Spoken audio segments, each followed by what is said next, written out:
السلام عليكم ورحمة الله وبركاته. حلقة جديدة على قناة اليوتيوب. في البداية أحب أرحب بجماهير المارد الأحمر.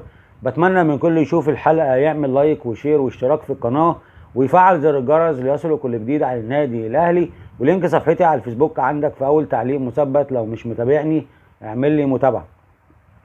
عندنا حاجات النهاردة بتبين إن اتحاد الكورة أو معظم أعضاء اتحاد الكورة بتكيل بمكيالين.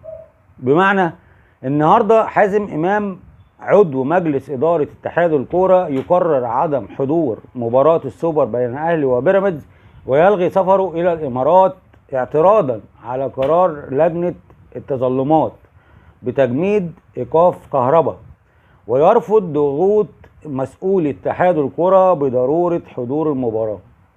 ده تقول عليه ايه؟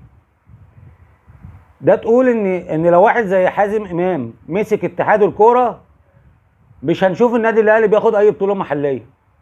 صحيح. ده معناه ان في حاجات بتحصل في اتحاد الكوره احنا ما نعرفهاش. عايز اقول للجماعه اللي في اتحاد الكوره، يعني حازم امام بقى المفروض يعني بقى شكله وحش ومفضوح. ان حازم امام ما شفناهوش لما جواب النادي الاهلي اتحط في الدرج. كان فين؟ بالعكس، ده طلع يدافع عن الموظف اللي خبى الجواب وقال لك احنا ما شفناش حاجه، وقال ان الجواب جه متاخر. ما شفناش الكلام ده. المفروض ان انت عضو في اتحاد الكوره تتعامل مع كل الانديه على مسطره واحده. مش عشان حضرتك زملكاوي الزمالك يعملوا تعديه والاهلي يحصل مع الاهلي نقف عنده بقى ونعمل حوار. انت عضو في اتحاد الكوره. احنا مش بنطالبك ان انت تجامل حد على حساب حد.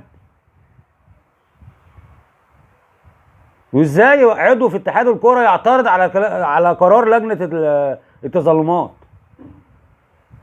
وهو قرار سليم اساسا؟ يعني هو قرار سليم.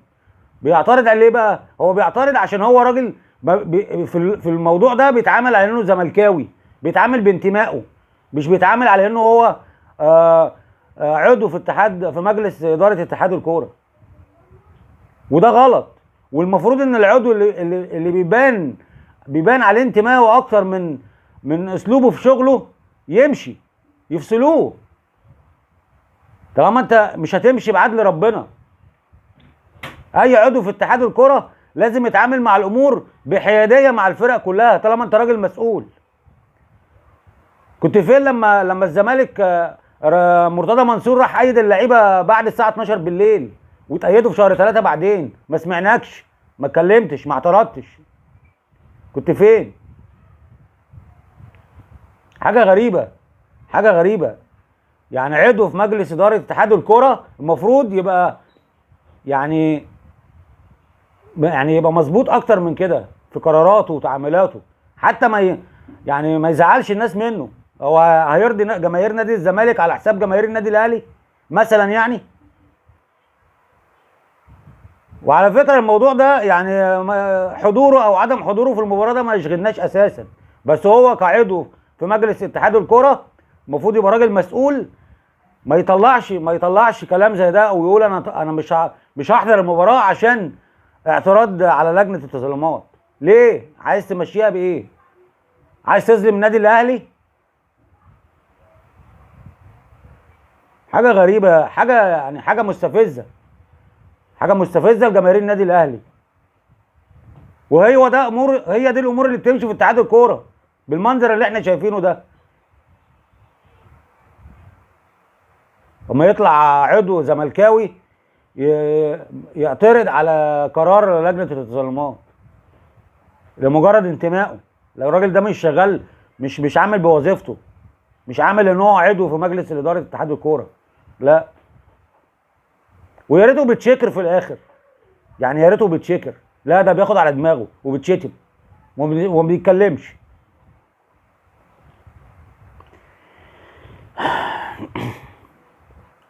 ومعانا كمان حاجه غريبه حصلت يعني النهارده. يعني رئيس نادي الزمالك بيهاجم رئيس نادي الزمالك، يعني حاجه ما شفناهاش في الكره المصريه.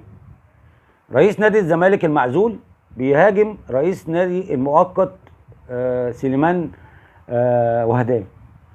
حاجه يعني طلع النهارده بيان رئيس نادي الزمالك المعزول، المفروض ان هو يعني معزول، بيقول للاسف كل ما نشر على لسان الاستاذ سليمان وهدان عضو المجلس سواء في برنامج تلفزيون او بعض المواقع بخصوص عدم تقديم اي شكوى للاتحاد الدولي ضد اتحاد الكوره او النادي الاهلي، فهو رايه الشخصي فقط ولا يعبر عن راي مجلس الاداره الذي صدر بالاجماع ما عدا سيادته.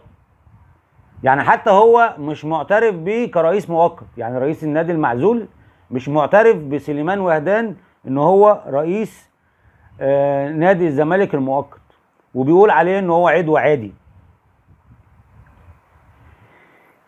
ما عشان كده بقول لكم ان الكلام ده ما بيحصلش الا في نادي الزمالك. كلنا نتمنى ان يحتفظ برأيه لنفسه، لان هذا حقه الذي احترمناه في الغرفة المغلقة.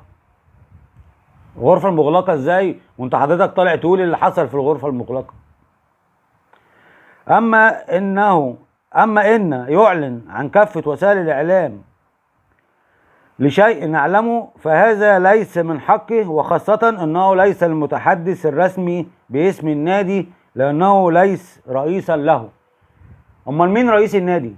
عايزين نعرف. يعني لو سليمان وهدان مش رئيس نادي الزمالك المؤقت حاليا، مين رئيس نادي الزمالك؟ لو حبينا نخاطب رئيس نادي الزمالك نخاطب مين؟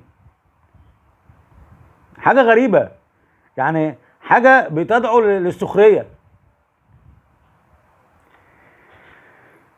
ويقول لك إذا كانت سيادته قد تلقى وعدا بأنه سيكون رئيسا للنادي قريبا فهذا أيضا حق مشروع له، ولكن بشرط هو أن من وعده هو لا يملك أن ينفذ وعده. يعني بيقول لك يعني إذا كان حد وعده إن هو يبقى رئيس النادي، فاللي وعده ده مش هيقدر أصلا يعينه رئيس نادي. الكلام ده موجه لوزير الشباب والرياضة.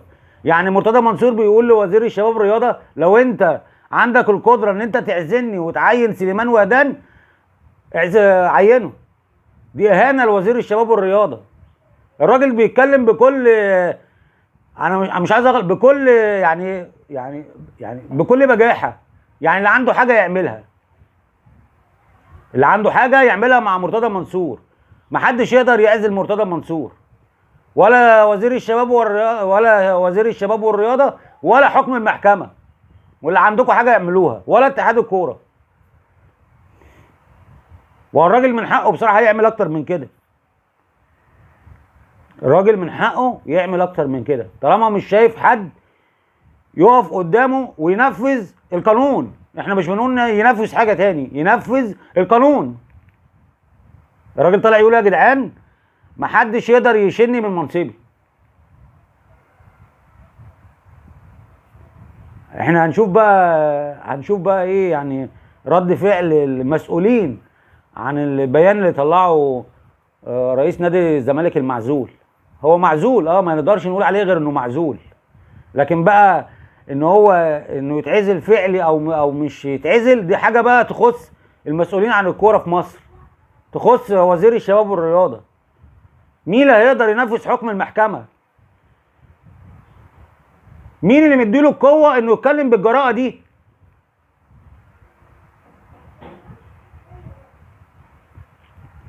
والله العظيم حاجات يعني عشان تعرفوا بس الفرق بين النادي الاهلي مش هنقول بقى بين ادارة النادي الاهلي وادارة نادي الزمالك، او الناس اللي ماسكة نادي الزمالك، او الاسلوب اللي بيمشي بيه نادي الزمالك.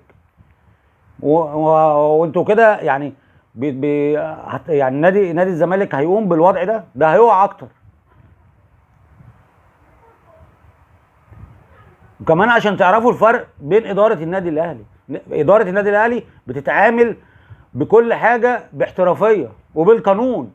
ما يقدرش اي عضو من اعضاء النادي الاهلي يتخطى القانون او يقول حاجه عكس القانون او عكس مبادئ النادي الاهلي. هو ده الفرق بين اداره الاهلي واداره الزمالك.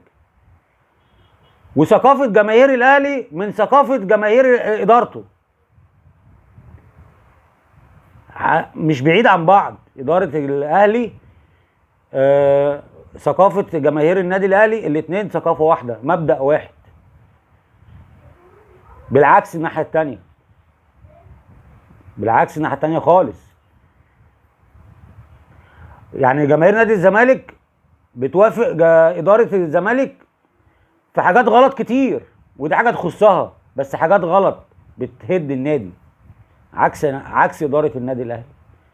جماهير النادي الاهلي لما بتلاقي ان الاداره اخفقت في حاجه بتقول لها، بتشاور عليها عشان الاداره تشتغل عليها.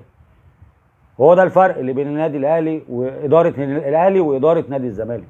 طبعا انا طبعا فخور ان انا من جماهير النادي الاهلي، لان انا شايف ان النادي الاهلي ماشي صح، ماشي بالقانون، بالادب وبكل احترام. في النهايه انا طبعا بشكر جماهير النادي الاهلي، وبتمنى من كل يشوف الحلقه يعمل لايك وشير واشتراك في القناه، ومحتاج دعم كل اهلاوي. زي ما قلت وبقول كل مره ان قناه المارد الاحمر للاهلي والاهلاويه.